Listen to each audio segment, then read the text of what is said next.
everybody to the market update. I'm Dillon Hakes. I'm Guy Kosov. Guy, we have a fantastic market over the last several months. We ended 2023 on a very strong note. The market strength continues into this year. What's going on? What's driving the strength of the market? So obviously the most dominant theme in the market is rate cuts, rate hikes, right? We've been on a rate hike cycle and now everybody talking about rate cuts in the near future. And that's what basically was driving in the last few, 6 months to 9 months. Yeah, absolutely. We talked in the past about the rate hiking cycle that we were through the last 2 years that was driving markets around. We're finally getting close to rate cuts occurring. That's at least the conversation. When are we going to see our first rate cut? So we had a few Fed speakers that signaled that it's going to happen in May. The market priced initially 5 to 6 cuts this year, but they lower expectations, and now we're looking about probably 3 to 4 cuts. The number of cuts is irrelevant. What's important is that we got to a point where they are going to start cutting and the rate hiking cycle is over. I completely agree. What is changing, or what is going to ultimately determine when the first rate cut occurs? You mentioned that Jerome Powell came out and threw some cold water on the idea that we'd get a cut in March. That might push it back a little bit, but we still seem pretty close. What is ultimately going to drive that decision when it finally occurs? I think the Fed is trying to engineer a soft landing, right? And the most important thing for them is inflation.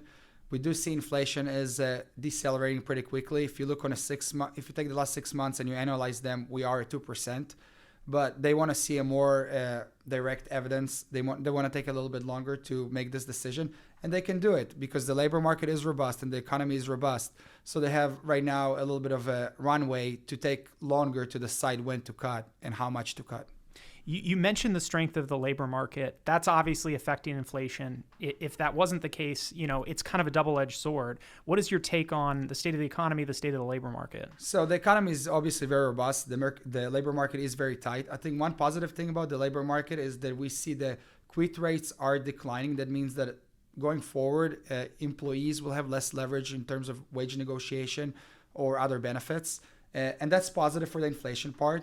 The fact that the unemployment rate is at 3.7 and demographically the labor market changed significantly is positive for the economy because we probably will not get to a point where we see 5 or 6% unemployment rate in the near future. So all those work perfectly together, even though it is a double-edged sword, like you said, when the labor market is tight, it is inflationary. The other thing that we want to pay attention to is productivity gains. We had really strong productivity gains in the last quarter. We want to see this going forward. We don't know if it's AI driven or it's actually the fact that the labor market is tightening. Time will tell about that. You mentioned that the labor market is strong. I completely agree that a strong labor market is a good thing. The idea that you would root for a weak labor market to bring inflation down faster, it seems, it's counterintuitive. It's just plain crazy. Speaking of the strong labor market and the strength in the economy, we're in the heart of earnings season right now. We've heard reports from some of the largest companies out there in the market. What are you hearing from individual companies? So overall, I think the reports are pretty good, right? Like we see companies raising their estimates going forward.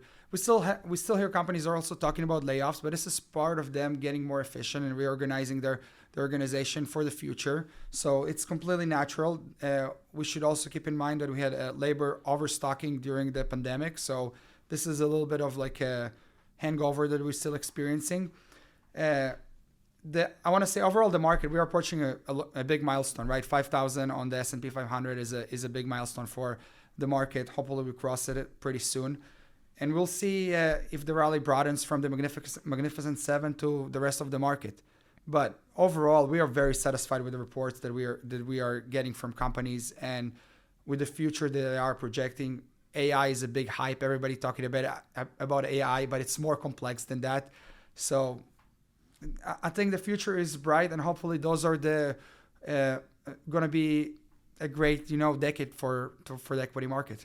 So you mentioned AI. You mentioned AI around the idea that productivity was higher than expected. AI seems to be, every company is talking about it. When we listen to earnings calls, it's every CEO is talking about it. Everybody's trying to pitch that AI is going to be a big thing. What are your thoughts on the AI space? Have we seen meaningful impact on companies' earnings? And we've obviously seen a big run up on any company that's related to AI. have we pulled forward some of that euphoria and some of that optimism? Like everything in investing, there's a little bit of optimism that overshoots to the top, right? But overall, I think the hype is justified, and it is going to be something that is going to be a game changer going forward. It's a long way to go, right? We have companies that benefit at the beginning and companies that will benefit in the future. But in terms of adoption rate for technology, this is the fastest we ever seen in history. Just to put it into perspective, it took 80 years to get 100 million daily users with electricity. It took 2 months to get 100 million daily users with ChatGPT or OpenAI. So it is real. We never saw companies monetizing technology so quickly. So it came out in November, and already this year, Microsoft is going to be charging companies for using their chatbot and for using their different tools that help to enhance your productivity. So that's pretty quick. The complicated thing about AI, it's data driven. It's how you take this data and how you organize it properly and use it properly to make it most efficient for you.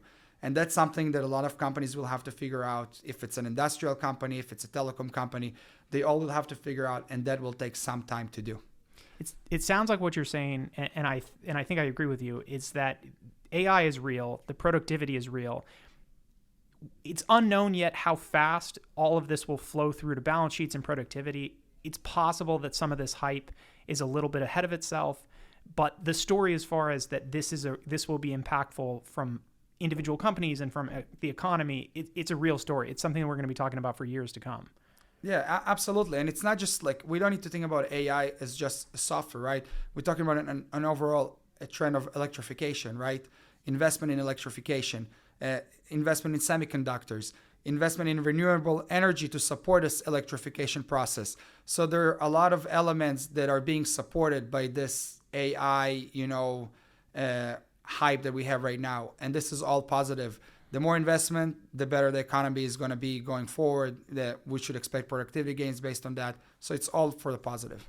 So turning from what's been going on, it sounds like we've got interest rate cuts, we've got AI, we've got a good economy, we've got companies that are reporting good earnings. What are you looking forward to, in the future that we're watching closely that potentially could drive markets and that we're paying close attention to? Obviously, on the macro front, we obviously paying attention to inflation and labor market. This is always drives GDP. And at the end of the day, it trickles down to the individual companies. We also, when we focus on individual companies, we want to see how management is implementing their strategies. So it's very nice that everybody mentioning an AI on their earning calls and hyping everything around AI. But we also want to see real work that is being done in the individual companies in order to monetize those AI tools. And basically, we want to see they're standing behind their words and they're actually executing on their plans. Besides inflation and economic data, what else are you paying attention to going forward? So, we are a risk-driven shop. Like, we like to focus on the risk first, and then from that, we're going to go forward and see what we can generate in terms of returns. And the risk is right now is the Fed is getting too tight for too long. And it's still a risk, even though they indicated they're going to cut rates. We still don't know how many cuts exactly they're going to have. And just like they were late for the hiking rate cycle, they might be very late to the cutting rate cycle. The economy has a lag to it, and we still don't know 100% how the economy is going to react to that. I completely agree. They were very, very late on raising rates. They were asleep at the wheel when inflation got out of control. They want to be in charge and show that they're going to be tough on inflation. Will they be too late? Will they wait too long to cut rates? Hopefully that's not the case. I think that, we'll remain optimistic until we see evidence otherwise. Yeah. Thanks everybody for joining Market Update. We will see everybody next time.